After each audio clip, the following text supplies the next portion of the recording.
اے پیغمبر کی بیویوں، تم عام عورتوں کی طرح نہیں ہو۔ اگر تم پرہیزگار رہنا چاہتی ہو تو کسی اجنبی شخص سے نرم لہجے میں بات نہ کرو، تاکہ وہ شخص جس کے دل میں کسی طرح کا روگ ہے کوئی امید نہ پیدا کر لے، اور دستور کے مطابق بات کیا کرو،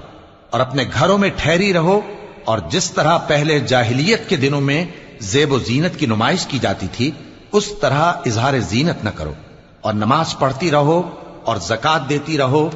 اور اللہ اور اس کے رسول کی فرما برداری کرتی رہو۔ اے پیغمبر کی گھر والیوں، اللہ چاہتا ہے کہ تم سے ہر طرح کی ناپاکی دور کر دے اور تمہیں بالکل پاک صاف کر دے، اور تمہارے گھروں میں جو اللہ کی آیتیں پڑھی جاتی ہیں اور حکمت کی باتیں سنائی جاتی ہیں ان کو یاد رکھو، بے شک اللہ باریک بین ہے، باخبر ہے۔ جو لوگ اللہ کے آگے سر اطاعت خم کرنے والے ہیں، یعنی مسلمان مرد اور مسلمان